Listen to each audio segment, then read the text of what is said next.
Bom dia, queridos. Quero convidá-los a estudar mais um salmo da Palavra de Deus, o salmo de número 72. Então, abra sua Bíblia aí comigo, no salmo de número 72, esse salmo que tem o título de Bênçãos para um Rei. Essa é uma oração de um súdito leal que deseja as mais ricas bênçãos de Deus para um jovem rei. Então, todas as esperanças da nação descansam sobre esse rei. Era assim que funcionava, né? E esse rei era visto como o representante do próprio Deus. A descrição foi inspirada no reinado aqui, né, de ascensão de Salomão, mas ela pode ser aplicada também para outros reis ao longo da história, né?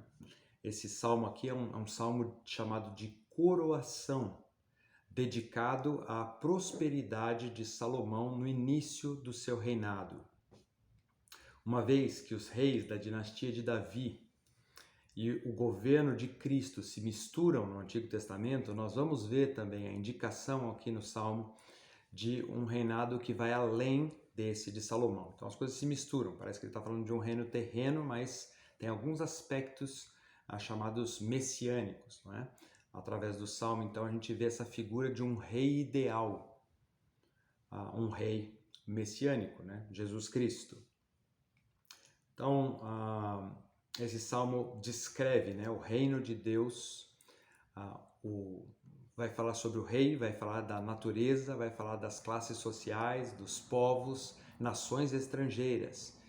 Tudo isso vivendo em harmonia por causa de um bom reinado.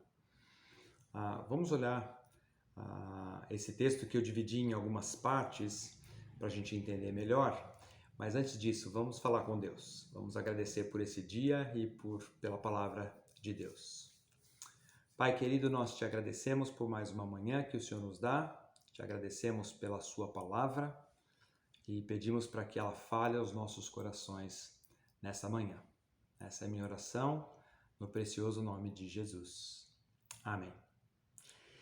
Então, a primeira parte, né, os 7 primeiros versículos apontam para nós essa oração, né? O texto começa com uma oração por justiça e retidão. Acompanhe comigo então na sua Bíblia. Salmo 72, versos 1 a 7, dizem assim: Concede ao rei, ó Deus, os teus juízos e a tua justiça ao filho do rei. Julgue ele com justiça o teu povo e os teus aflitos com equidade. Os montes trarão paz ao povo, também as colinas a trarão com justiça. Julgue ele os aflitos do povo, salve os filhos dos necessitados e esmague ao opressor. Ele permanecerá enquanto existir o sol e enquanto durar a lua, através das gerações. Seja ele como a chuva que desce sobre a campina ceifada, como aguaceiros que regam a terra. Floresça em seus dias o justo, e haja abundância de paz até que cesse de haver lua. Então, o Salmo, né, aqui começa com esta frase: concede ao rei, ó Deus, os teus juízos. Essa oração é um pedido pelas duas características reais mais importantes: justiça e retidão. Justiça e retidão. E aqui nós vemos que é com base nos juízos divinos que o rei pode agir com justiça, não é? Como é que esse rei se torna justo? Quando ele segue, aprende e vivencia, né, esses juízos divinos. Esse é o pedido desse súdito, né, que fala com Deus e pede em favor do rei. Então, provavelmente um jovem rei, e a gente sabe, né, que é Salomão, né? Uma referência a Salomão, enfatizando a sua ligação com a dinastia de Davi. A gente sabe que esse é um conjunto de salmos davídicos, né? Essa porção dos salmos e aqui é Salomão quem está escrevendo, e ele descreve então esse súdito que pede em seu favor. A intenção de Salomão, né, que escreveu esse salmo, não vai parar aqui, né? Ele também aponta para o reino do Messias como o cumprimento da aliança davídica. Então ele não está pensando só nele, ele não está pensando nessa solenidade aí de consagração do seu próprio reinado, mas ele está enxergando, né, essa dinastia davídica, essa promessa feita a Davi do Messias. É isso que Salomão também tem em mente.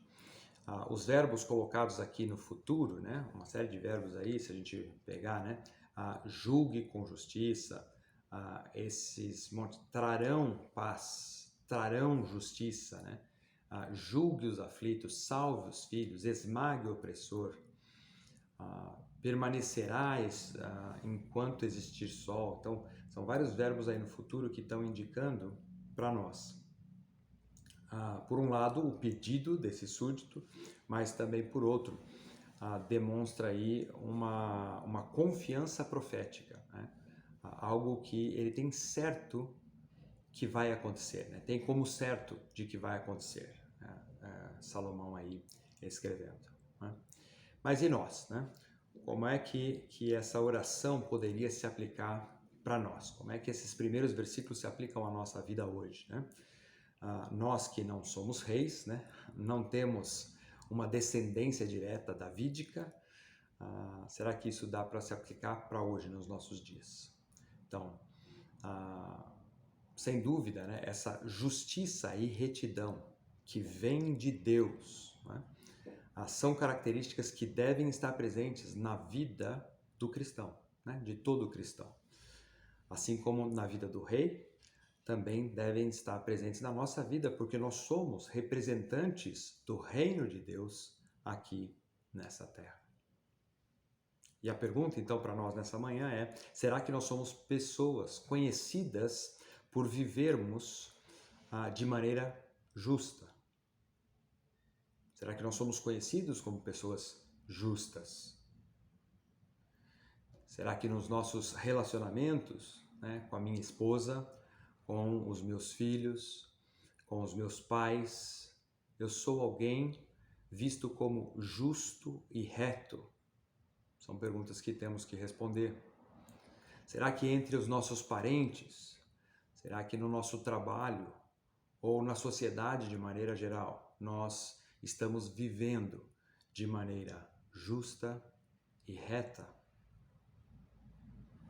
Como eu disse, isso sem dúvida é esperado de nós como cidadãos do reino que somos. A segunda parte desse salmo vai dos versículos 8 a 14 e trata-se de uma oração por domínio e paz. Acompanhe comigo na sua leitura. Verso 8 diz assim: domine ele de mar a mar, o rei, né? Domine de mar a mar, e desde o rio até os confins da terra. Curvem-se diante dele os habitantes do deserto e os seus inimigos lambam o pó. Paguem-lhe tributos os reis de Tarsis e das ilhas, os reis de Sabá e de Sebá lhe ofereçam presentes. E todos os reis se prostrem perante ele, todas as nações o sirvam. Porque ele acode ao necessitado que clama e também ao aflito e ao desvalido. Ele tem piedade do fraco e do necessitado e salva a alma aos indigentes. Redime a sua alma da opressão e da violência, e precioso lhe é o sangue deles. Então, com base na justiça e retidão do rei, o pedido agora é para que ele domine, porque é só a partir desse domínio que haverá paz para os seus súditos. Esses verbos aqui, né, nos versículos 12 a 14, mostram isso, essa realidade, né, da justiça do rei, dizendo que esse rei é quem acode, é quem nos acode, é quem nos poupa, é ele que nos salva, é Ele quem nos redime. Vejam como a figura do rei se mistura, né? Como a própria figura de Deus, né? O único que é capaz de fazer verdadeiramente todas essas coisas. Então, o povo aqui que está à volta, os súditos desse rei, usufruem disso tudo, né? Aplicando para nós, mais uma vez, será que esse tipo de paz que as pessoas à nossa volta sentem também, se nós somos representantes desse reino, se nós temos que agir com justiça e retidão, será que esse tipo de paz é sentida pelas pessoas que estão ao nosso redor? É o desafio da palavra de Deus para nós. A terceira parte desse salmo é uma oração por fama e bênção. Mais uma vez, acompanhe comigo na sua Bíblia, versos 15 a 17. Dizem assim: viverá e se lhe dará do ouro de Sabá, e continuamente se fará por ele oração, e o bendirão todos os dias. Haja na terra abundância de cereais, que ondulem até os cimos dos montes. Seja a sua messe como o Líbano, e das cidades floresçam os habitantes como a erva da terra. Falando sobre prosperidade aí, todo esse versículo. Verso 17, subsista para sempre o seu nome e prospere enquanto resplandecer o sol. Nele sejam abençoados todos os homens e as nações lhe chamem bem-aventurado. Então, percebam aqui como os pedidos são feitos a favor desse rei. Esse súdito, né, pede para que ele seja abençoado com riquezas, com o ouro de Sabá, com abundâncias de cereais e com prosperidade. Ele também pede que o nome do rei seja bendito todos os dias, durante a sua vida e também para todo sempre. É esse pedido de fama, né, de um bom nome, né, para o rei. Então, nesse ponto do Salmo, nós, aplicando para nós, né, vemos os benefícios de sermos cidadãos desse reino. O reino do nosso Deus é a representação máxima de prosperidade e bênçãos que vão além das coisas materiais. Quando Cristo reina em nossas vidas, nós podemos experimentar os seus cuidados diários, as bênçãos que estão à nossa disposição. Pense comigo em tudo aquilo que Deus já realizou na sua vida até aqui. Pense em quanto ser cidadão do reino já transformou a sua vida, desde o momento em que você fez de Cristo o Senhor da sua vida. Quantas bênçãos você já recebeu de Deus? Na sua família, no seu trabalho, na vida em geral. Tudo isso porque o nosso Deus é um Deus justo e reto, é um Deus de domínio e paz, mas também um Deus de bênçãos e boa fama. Por isso, então, o salmista termina com uma adoração e louvor a Deus. Acompanhe comigo mais uma vez, né? O salmo aí, nos versículos 18 a 20, dizem assim: bendito seja o Senhor Deus, o Deus de Israel, que só Ele opera prodígios. Bendito para sempre o seu glorioso nome, e da sua glória se encha toda a terra. Amém e amém. O verso 20 tem uma nota editorial aí, né? Dizendo: findam as orações de Davi, filho de Jessé. Esses versículos, como eu disse, né, são uma adoração a Deus, uma doxologia, né, como chamam os teólogos. Com eles, nós temos o encerramento daquele segundo livro, né? Vocês se lembram, a gente falou lá no começo que o livro de Salmos originalmente eram divididos em 5 livros. E esse segundo livro termina aqui. Cada um dos livros terminam com uma adoração a Deus, com essa doxologia. Então, essa adoração não só encerram esse capítulo, mas também esse livro dos Salmos, chamado o livro segundo, né? Que compreende os capítulos 42 a 71. E então esse versículo final, né? Findam as orações de Davi, seria essa nota do editor dizendo, olha, até aqui, né, nesse livro 2, nós tivemos os salmos de maioria davídico. Né? A gente vê que esse, por exemplo, era de Salomão, mas a maioria era davídico. E separa, então, do próximo livro, que começa com 10 salmos de Asaf. São os próximos 10 salmos que nós vamos estudar juntos. Mas, de novo, né, qual é a aplicação disso para nós? Como é que a gente aplica essa adoração que a gente vê aqui feita pelo salmista?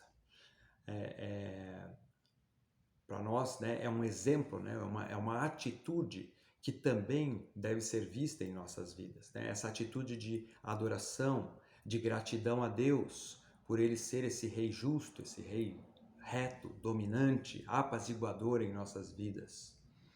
Então, que essa seja uma atitude também ao longo da nossa semana, né? Uma atitude de reconhecimento e adoração ao nosso Deus.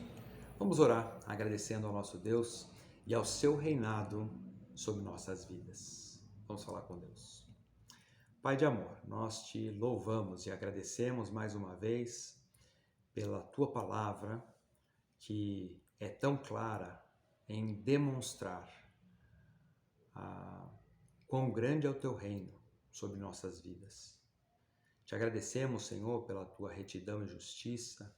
Te agradecemos, Senhor, pela paz que podemos ter em Cristo Jesus. Te agradecemos, ó Pai, porque o Senhor não nos abandonou à nossa própria sorte, mas o Senhor domina sobre nós. E te louvamos, Senhor, acima de tudo, porque podemos ter a certeza, a confiança de que o Senhor cuida de nós no nosso dia a dia. Quero colocar a minha vida e a vida de todos os meus irmãos nas tuas mãos durante o dia de hoje, durante essa semana, que nós possamos caminhar com essa certeza do seu cuidado, da tua proteção, do seu reinado sobre as nossas vidas. E refletir também isso para outras pessoas, né? Que pessoas enxerguem em nossas vidas o teu domínio sobre nós. Essa é a minha oração, no nome de Jesus. Amém. Obrigado, queridos. Uma boa semana para todos vocês. Bom dia e boa semana.